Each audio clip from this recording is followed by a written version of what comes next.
I used to believe it was just me and my mom against the world. Then she took the money my dad left me and bought a house for her new family. Now she treats me like I'm an obstacle to her happiness.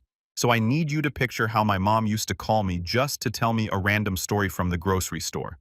Like it mattered. Like I mattered. That was my mom for most of my life. We were not perfect, but we were close in that everyday way that feels unbreakable when you are young. If I had a bad day at work, she would be the person I texted. If she had a bad day, she would show up at my tiny apartment with takeout and act like it was a surprise, even though we both knew she was rescuing me. She would sit on my couch, kick off her shoes and say, talk like she had all the time in the world. Then she started dating this guy. I am Kayla, and I am not even going to pretend I saw the wrecking ball coming. I did not. At first it was normal. She was excited. She wore lipstick again. She played music in the kitchen. I was happy for her because after my dad died, she basically went on autopilot for years, and I thought finally she is breathing again. The guy was polite in that stiff way, like he had read a handbook called How to Be Acceptable in Front of Someone Else's Kid. He always smiled too long. He always said my name like he was practicing it. He had a daughter from his first marriage, and she was only a little older than me, which made the whole thing feel less like a new stepfamily and more like a forced group project. Her vibe was glossy, like she always knew what she was doing, always knew what to say, always knew how to be the center of a room without looking like she was trying. If that sounds bitter, it is. I am not a saint. At first, I tried. I did the dinners, the awkward small talk, the how's work conversations that felt like chewing cardboard. I tried to be normal about my mom being happy with someone who was not my dad. I told myself I was being mature. And for a minute, I thought it would settle into something workable. But then, my mom started changing in tiny, quiet ways that did not make sense until all the tiny things added up. The calls that used to be about her day turned into calls that were really updates about him and his daughter. If I said I had a rough day, she would go, "Oh, honey. Anyway, he has been so stressed at work." If I said I was sick, she would say, "You know who has been sick, her. Poor thing." If I told her I was thinking about going back to school or changing jobs, she would say, "That is nice," and then pivot to what his daughter was doing like it was breaking news. The first holiday season after he moved in, my mom did this thing that felt small to everyone else and gigantic to me. We were opening gifts in the living room, and his daughter got an expensive gift wrapped in glossy paper, the kind of gift you plan budget for. I got a generic bag with a scented candle and a pair of fuzzy socks clearly grabbed last minute from a display near the checkout. My mom said, "I thought you would like cozy stuff," and smiled like she had nailed it. I stared at the candle and had to swallow that bitter little thought like, wow, I am officially the afterthought. I remember sitting in my car after one of those calls, staring at my steering wheel, feeling this weird, hot embarrassment like I had just been dumped and did not want to admit it, because how do you even say, my mom does not really want me anymore? I was an adult with bills and a job and an entire life, and I still felt like a kid getting replaced. By the time I was 19, it was obvious my mom was not just dating him, she was orbiting him, and his daughter, she became the favorite. I kept trying anyway. Yes, I know, do not roll your eyes at me. I tried because it was my mom, and because losing my dad already felt like a hole I would never fill, and I could not handle the idea of losing her too. So I smiled through it. I showed up, I played nice, I told myself it was temporary, I told myself once they were settled, she would remember I existed. Spoiler, she did not. The thing about my mom's new family was that it came with rules I never agreed to, and somehow I was expected to act grateful for them. The guy did not like me. Not in a we do not vibe way, but in a quiet, strategic way, like my presence was a stain he wanted to lift out of the carpet. He did not pick fights in front of my mom. He did it in the gaps. He would sigh when I walked into a room. He would forget to tell me dinner was ready. He would make these comments about space, privacy, respect, like I was a guest who had overstayed her welcome in my own childhood home. The blow-up happened on a random weeknight. I had come home late from work exhausted, and I walked into the kitchen and saw his daughter's mail on the counter. Not just a letter like a whole stack. She did not even live there full-time yet, but suddenly she had a key. And suddenly, she had packages. And suddenly there were photos of her taped to the fridge like she had been there forever. I made a comment, a dumb comment, something like, "Wow, she has really moved in fast." And that was all it took. He turned to me with this calm, icy face and said something about how the energy in the house had been tense since I was around, and how his daughter did not feel comfortable, and how adults make sacrifices for relationships. He did not yell. That would have been honest. He talked like he was giving a lecture, like he was being reasonable. And I felt my chest start to burn because I could see where it was going. I looked at my mom for backup. I waited for her to do what she used to do, which was defend me even when I was wrong. Even when she was annoyed and she just looked away. She stared at the sink like it had the answers. Then she said quietly, "Maybe it is time you think about your own place." I swear my brain went blank for a second. I heard the words, but they did not connect. Because, what do you mean my own place? I had always planned to move out. Sure, but I thought it would be on my timeline, not because I was inconvenient to her new husband. I said something like, "Are you serious?" And she shrugged like she was asking me to take out the trash. I did not handle it with grace. I snapped. I cried. I said ugly things I still remember in the shower like a highlight reel of shame. I accused her of replacing me. I called him controlling. I told his daughter she was acting like a parasite. Yes, I know, gross, but I was hurt and furious and 19 and suddenly homeless in my own head. My mom's face went hard. He smiled, and within a week I was gone. I moved into my boyfriend's apartment with my stuff in garbage bags, pretending it was romantic, pretending it was a fresh start. It was not. It was survival. And every time I lay awake at night in a room that did not feel like mine, I kept thinking, she let this happen. She let me go. She did not even fight. And the worst part, she called me 2 days later like nothing happened. Just, "Hey, did you get settled?" In that casual voice, like she had lent me a sweater, not kicked me out of her life. Living with my boyfriend was supposed to be the part where I leveled up into adulthood. You know, split rent, build a routine, stop eating cereal for dinner every night. And some of it was good. He was kind in a steady way that made me feel safe, even when I was a mess.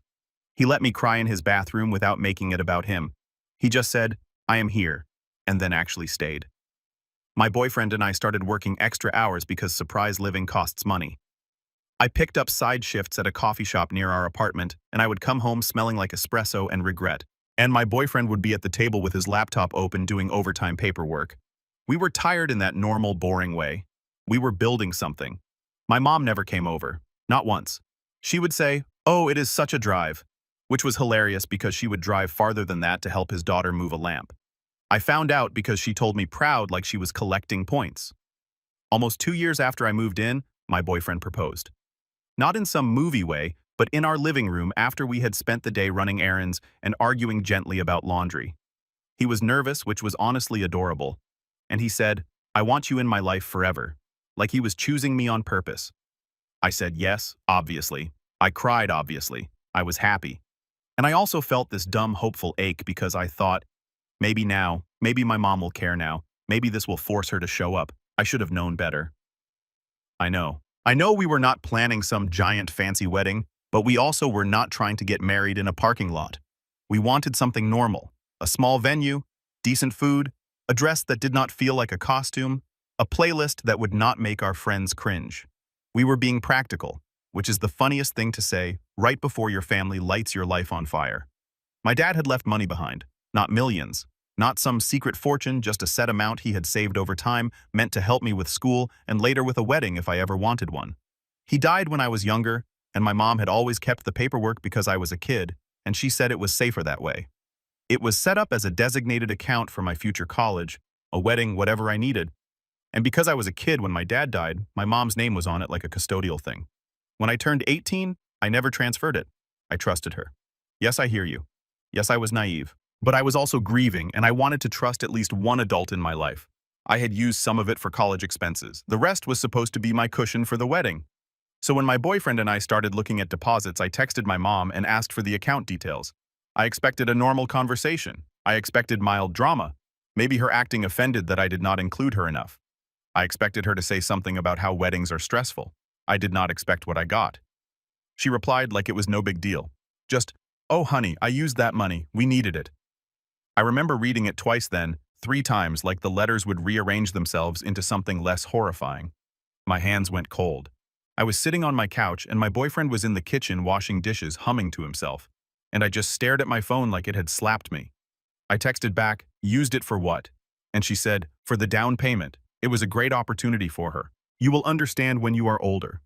Her as in his daughter, as in the girl who smirked at me like I was a stain, as in the girl my mom had been chasing like a lost friend. I stood up so fast I got dizzy, and I walked into the kitchen, and my boyfriend looked at my face and immediately shut the water off because he could tell something was wrong. I told him. I could not even keep my voice steady. I kept saying, she used it. She used it like a broken toy. He asked how much. I told him in words because apparently that is my life now. And he went pale. We called my mom. She answered like she was expecting us. And she sounded irritated like we were interrupting her evening. I asked her, why would you take money my dad left for me? And she said, I did not take it. I used it. It is still in the family. She actually said that like I should be grateful my dead dad's money went to buy someone else a house. I started yelling. My boyfriend told me to breathe. My mom told me I was being dramatic. Then she did that thing where she tries to flip the emotional script and make herself the victim. She said she was under pressure. She said her husband was worried about his daughter's future. She said I was selfish. She said you have a fiancé. You are fine. And then she hit me with, your father would have wanted us to help her. That is when I started shaking, like full body shaking, because my dad was not here to say anything and she was using him like a prop. I hung up. I threw my phone on the couch. I cried so hard my face hurt. My boyfriend sat next to me and wrapped his arms around me, and I kept thinking, my mom stole from me. My mom, the woman who used to bring me soup when I was sick. And suddenly the wedding was not just a wedding, it was proof of whether I mattered at all. A few days after the phone call from hell, my mom invited me to a little gathering. She did not say housewarming, but that is what it was. She framed it like a peace offering, like, come over, we will talk. I am sure we can figure something out. I should have said no. I should have stayed home and eaten ice cream and blocked her number for a while. But part of me wanted to see it. Part of me wanted proof of what she had done because my brain kept trying to deny it. It is this fun little thing trauma does where it goes. Maybe you misunderstood. Maybe you are being dramatic. Spoiler, I was not. So my boyfriend and I drove there. The house was nice. And here is the part that still makes my stomach twist. He bought that house in his own name, then told everyone it was for his daughter, even though it was really where he and my mom lived. The down payment came from my dad's money. Money that was supposed to be mine. Not a mansion, not some ridiculous celebrity thing, but nice in a way that made my stomach twist because I could picture exactly what my dad's money had gone into. New paint, fresh flooring, a kitchen that did not have that sad old apartment smell. There were balloons, there were snacks on trays, there were people smiling and saying congratulations like they were not standing inside a lie. His daughter was glowing. She walked around like a tour guide showing people every room, every closet, every corner, like she had built it with her own hands. She kept throwing these looks at my mom like she was waiting for applause, and my mom kept giving it like a trained seal. When they introduced me to people, they said my first name like I was a cousin who had stopped by, not the daughter who had been pushed out. My mom pulled me aside and said, "Is not it great? She finally has something stable." I stared at her and said, "With my money." And she got that tight smile again and said, "It is not just yours, it was meant for family." Then she offered her solution. She said, "We can do something simple for your wedding. You can use the backyard at the house. We will put up lights. It will be cute." Like she was offering me a discount party package. Like it was generous. Like I should clap. I said, "So you take the money and then you offer me your backyard as a consolation prize." And my mom's husband swooped in like he had been waiting. He said something about adulthood and expectations and how kids these days want everything. He actually called me a kid. I am standing there with a job and rent and a ring on my finger, and he calls me a kid. His daughter drifted closer, pretending to listen innocently. And then she said, "Honestly, a backyard wedding is really charming. It will look great in pictures." She said it like she was doing me a favor, like she was educating me on trends. I wanted to scream. Instead, I did that thing where you laugh because you are about to cry. I said, "You are so generous," in the most sarcastic tone I have ever used in my life, and my mom shot me a look like I had slapped her. I felt my boyfriend's hand on my back steadying me because he could tell I was about to go nuclear. We left early. In the car, I stared out the window and watched houses blur by thinking about how unfair it felt that my dad was gone and she was still here spending his last gift like it was loose change. I cried quietly because if I cried loud, I knew I would start screaming, and I did not trust myself not to drive straight back and ruin the whole party. That night, my mom texted me a smiley face. A smiley face like we had had a cute little disagreement. I threw my phone on the bed and said out loud, "I hate her." And then immediately felt sick because I never thought I would say that about my mother. But I did, and I meant it. After that, my mom went into full performance mode. She started calling more, leaving these sugary voice messages like we were close again, like we were in some sitcom where the misunderstanding gets wrapped up in 20 minutes. She would say things like, "I miss you and we need to get you excited again." And every time I listened, I felt this mix of rage and embarrassment because it sounded like she missed the version of me that did not ask questions. Then she invited me back over, saying she wanted to talk woman to woman. My boyfriend came with me because he did not trust them. And honestly, neither did I. We walked into the house and it was like nothing had happened. My mom was smiling, his daughter was lounging on the couch, and my mom's husband was acting like he was doing us a favor by letting us breathe the same air. My mom sat me down and said, "I have been thinking, we need to make your wedding special, even if it is smaller." And for a second, my stupid heart jumped because I thought maybe she is going to offer something real. Maybe she is going to apologize. "Nope," she said. "What if she is your main bridesmaid? It would show everyone how blended and healthy our family is." I stared at her. I actually checked my mom's face for signs she was joking. She was not. His daughter did this little smile like she had just won something. She said, "I would love to help you. I have such good taste and I can plan everything." She said it like she was announcing she would rescue me from my own incompetence. That is when something in me snapped. Not like a dramatic movie snap, more like I felt all the years of being ignored pile up in my chest at the same time, and there was nowhere to put it. I said, "You stole from me." I said it loud. I said it in front of all of them. Because I was done pretending. My mom tried to hush me. She said, "Do not say it like that." And I said, "How should I say it? You took money my dad left for me, and you used it to buy her a house, and now you want her to be my bridesmaid? Like we are all besties. Are you out of your mind?" His daughter's face went red.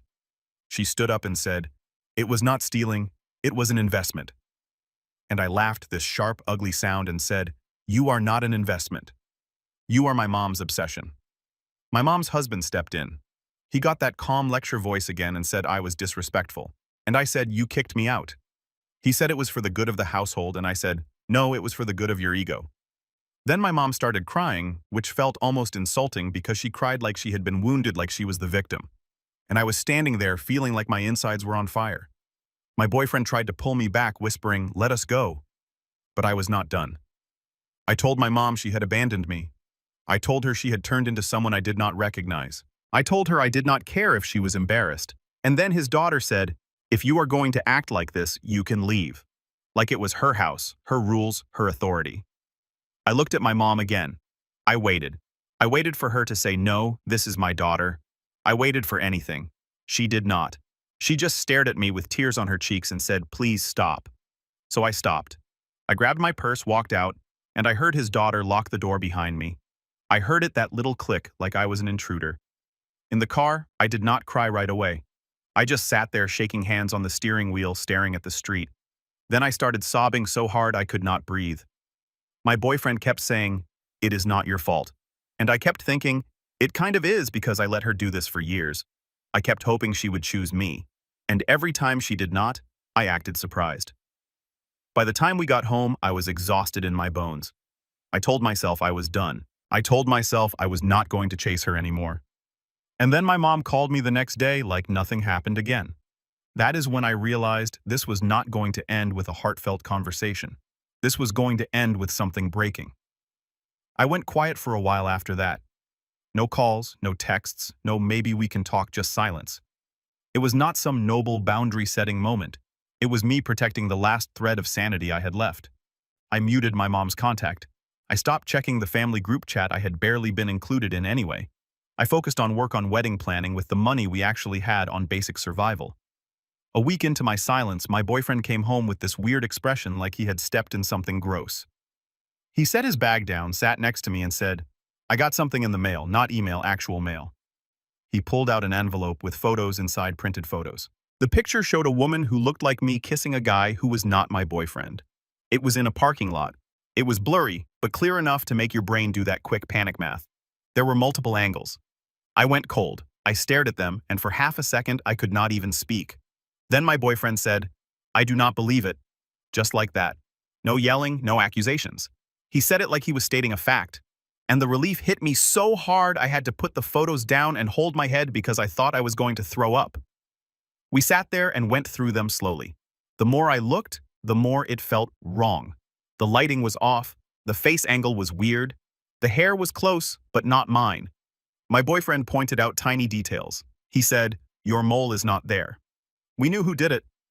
The envelope had a local postmark, and inside there was a little order slip from a photo print counter in the same rounded handwriting I had seen on her birthday cards. It was just enough to make my skin go cold because it meant she was planning it. Later, I discovered my mom was cheating with his daughter's boyfriend. I found out when I pretended to reconcile and grabbed her phone. There was a notification banner, a message with a heart emoji. The messages were intimate. They were about missing each other, about sneaking time, about kisses, about how risky it was. There were jokes about his daughter being clueless. There were even messages where my mom said she wished she had met him first. I took screenshots. I sent them to myself. I wiped my tracks. Then my mom called my name from the kitchen. "Do you want coffee?" I swallowed, locked the phone, handed it back, and said, "Sure." In this calm voice that did not sound like mine, I sat there sipping coffee, nodding through small talk while my brain screamed. I watched his daughter lean into her boyfriend and laugh completely unaware. I watched my mom glance at her husband and act affectionate like she was not cheating with the girl's boyfriend. I watched a whole fake family smile in a living room bought with my dad's money, and I felt this cold clarity settle in my chest.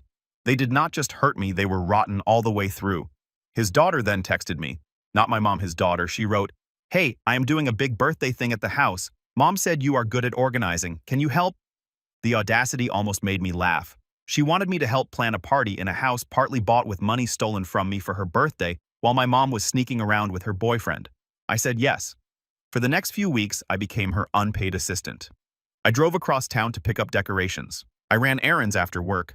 I listened to her talk about herself like she was the most interesting person alive. She treated me like a servant and a sibling at the same time. She would say, "You are lucky you get to be involved." And I would smile and swallow my rage. I would go home and vent to my boyfriend until my throat hurt. My mom was suddenly everywhere again, but not for me, for the party. She was obsessed with making it perfect. She kept talking about how the house felt like a fresh start for their family. She also mentioned casually that using my dad's money for the down payment did not magically erase the monthly bill, and she had been covering part of the payments for now. One night during planning, my mom showed me a digital slideshow she had made for the birthday full of photos of his daughter through the years. Baby pictures, school pictures, vacation shots. It was sweet in a normal way, and that is what made it so sick. I nodded and said, "It is cute." And inside a plan started forming. If my mom wanted a slideshow, she would get one, just not the one she made. I created a new slideshow on my own laptop using the cheating screenshots, adding captions so there was no misunderstanding. I saved it under a boring file name. Party day arrived like a storm. The house was packed with noise and cheap perfume and the smell of food sitting out too long. People showed up with gifts and fake smiles. His daughter was in a dress that screamed, "Look at me." And she floated through the rooms like she was hosting a talk show. My mom was glowing too. She kept touching his daughter's arm, laughing too hard. I stayed near the edges, helping with food, pretending I was just the helpful almost sister. My boyfriend stayed close, but not too close. My heart was pounding so hard I could hear it in my ears. I kept touching my pocket, making sure my flash drive was still there. The laptop was in the living room connected to a projector. My mom had put it there like a centerpiece. She was guarding it. Finally, the universe gave me a crack. His daughter's boyfriend asked my mom to talk in the hallway. Her husband went outside to smoke. His daughter ran to the kitchen because someone said the cake needed cutting. The laptop was alone and open. I moved like I was on autopilot. I walked to the laptop, smiled at the closest guest like I belonged there, slid the flash drive in and dropped my file right on top of hers. When it asked if I wanted to replace it, I clicked yes.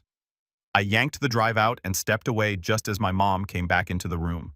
She did not notice. She walked straight to the laptop and patted it like a pet. My knees went weak. I went to the bathroom and sat on the edge of the tub with my hands over my mouth, breathing like I had just run a marathon. I came out in time for the speech. My mom clinked a glass with a spoon and people quieted down. She started talking about how proud she was, how grateful she was, how family is everything. Then she said, "And now we have a little slideshow of memories." The lights dimmed. The projector turned on. The first slide was a screenshot of my mom's messages to the boyfriend with his name right there in the thread. The room went dead silent. Then more messages appeared. A line about meeting up, a line about missing his mouth, a line about how his daughter would never know. I watched his daughter's face change from confusion to disbelief, to this slow dawning horror. The boyfriend went pale. My mom's mouth opened, closed, opened again. She looked around like it could not be her life on the wall. People started whispering. Someone said, "Is that real?" Someone else said, "Oh my God." And then his daughter turned to her boyfriend and screamed his name so loud it made my skin prickle. Chaos erupted. His daughter started yelling at her boyfriend and he kept stuttering, saying, "It is not what it looks like." She grabbed his shirt and demanded his phone and he refused. Then she swung a sharp slap loud enough that several people gasped. My mom rushed forward, hands out, saying, "Stop, stop!" in this high, panicked voice, and his daughter turned on her like a wild animal. She screamed at my mom, calling her disgusting, calling her names that were brutal. My mom tried to cry her way out of it. She kept saying, "I did not mean for it to happen." She kept trying to touch his daughter's arm, and his daughter shoved her away so hard my mom stumbled. Her husband finally came back inside and looked at the projector screen, and then at my mom, and then at the boyfriend, and you could see it click. His face went so cold it scared me. He walked straight up to my mom and said, "Get out." Just 2 words flat. Dead. My mom started babbling, "Please let me explain." And he said louder, "Get out of my house." People were recording on their phones. His daughter was sobbing now. Loud, messy sobs.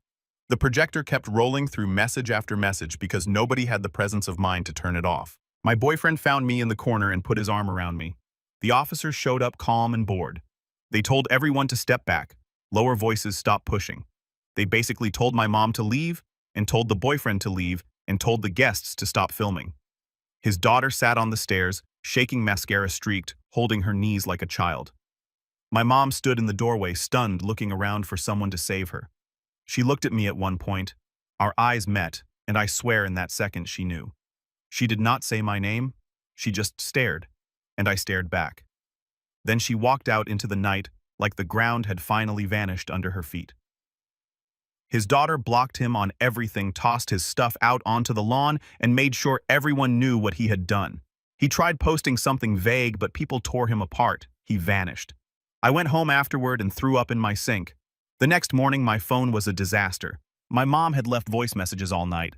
At first, they were angry. Then they shifted into pleading. Then they got weirdly sentimental. "I am still your mother." My mom's husband filed for divorce fast. The house had been in his name from the start. She lost the house she had been treating like her trophy. His daughter cut her off immediately. She sent a message to my mom that was basically, "You ruined my life." And then she blocked her. My mom tried to crawl back to me like I was her backup plan. She texted about how lonely she was. She said she had made a mistake. She said she did not mean to hurt me. She never once said, "I stole your father's money." Not directly. Meanwhile, the wedding was still in limbo because deposits were due and we were short. We postponed the wedding a few months and got help from my boyfriend's parents. They offered it gently. His mom just said, "We want you two to start your marriage without this shadow." I talked to a lawyer. I explained that my dad left me money, my mom had access, and she used it without my consent. The lawyer asked if I had paperwork, and I did. The process was forms, phone calls, waiting. It was boring. The judge ordered monthly repayment. When the first payment hit my account, I stared at it like it was fake. Then I forwarded it straight to my boyfriend's parents. I needed to pay them back. I needed to feel like I was not living on someone else's kindness forever. Over the months that followed, the fallout kept unfolding. My mom's divorce became official. It was not gentle. She had to move again. People who used to praise her started avoiding her. Without my mom contributing to the mortgage anymore, he could not afford to keep the house. He put the house on the market. My relationship with my mom's side of the family basically evaporated. Some relatives blamed me for humiliating her. My boyfriend's parents kept showing up. They checked on me. They invited us over for dinner. They treated me like I belonged. By the time I finished paying them back, I cried in my car. I sent his parents a message saying, "We are square." And his mom replied with, "We were never keeping score." My mom kept trying. She would send messages on holidays. She would say she missed me. She would say she had changed. She would leave voicemails where her voice sounded small. One night, 11 months after the party, she left a long voice message. She said she knew it was me who swapped the slideshow. She said she did not blame me. Then she asked straight up, "Did you do it? I need to hear it from you." I listened to that message 3 times. I felt like 2 versions of myself were fighting. The older one knew that answering would reopen the door. So I did not. I deleted the message. I blocked her number for real this time. Not as punishment, as protection. And here is the part that might surprise you. I do not feel victorious. I do not feel like some hero who taught her a lesson. I feel like someone who finally stopped setting herself on fire to keep her mother warm. I feel like someone who learned painfully that love without boundaries is just slow self-destruction. Sometimes late at night, I still miss her, or I miss who she used to be, or I miss the idea of her. But missing someone does not mean you have to let them back in. So that is where it ended. Not with forgiveness, not with a reunion, just with a locked door, a quiet apartment, a marriage I fought for, and the kind of peace you earn when you finally accept that some people will never love you the way you deserve, even if they gave birth to you.